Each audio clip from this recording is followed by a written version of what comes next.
gani mpenzi mtazamaji wa Ruaha TV, na hii ni Ruaha News, na hapa nipo mmoja kati ya shuhuda ambaye aliyekuwa kwenye ajali hiyo ambayo imeweza kutokea majira ya jana usiku mnamo tarehe 16 mwezi wa 4 mwaka 2026. Alikuwa na haya ya kusema. Kwa jina naitwa Emmanuel Mwaka, ni mmoja ya shuhuda katika basi ya Lavia ambayo nilipanda kutoka Ruaha kusindikiza mpaka Mikumi, na pia nilipakia abiria wangu majira kama ya saa 2 usiku.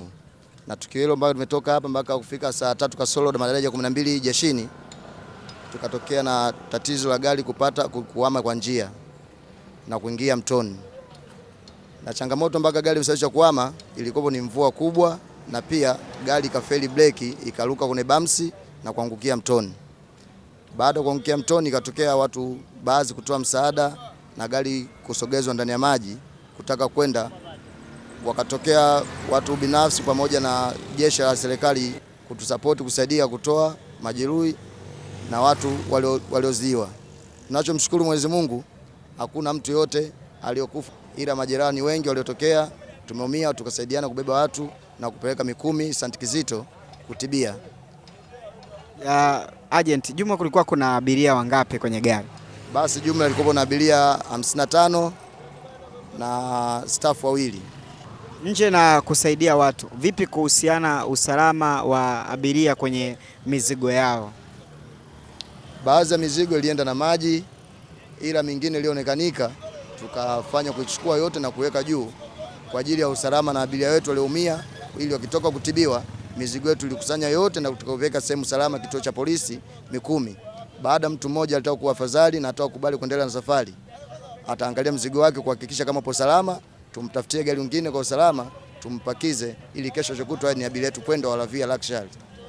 Na nje na tukio kutokea, kwa wale ambao waliokuwa sawa, je, wameweza kupata utaratibu wote wa msaada wa kuendelea na safari yao? Ndiyo, kuna baadhi tumewasafisha usiku ule na wengine walioshindwa safari tumewasafisha leo, na baadhi wengine bado wanaugulia kule. Tutataka kuangalia hali halisi yao itakuwaje na usalama wao upo salama katika serikali yetu.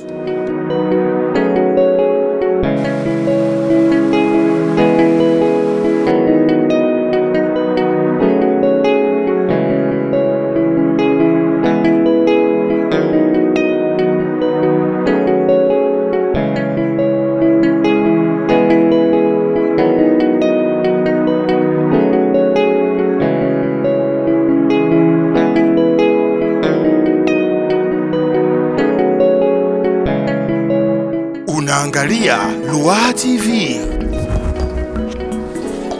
Mitaa imetuamini.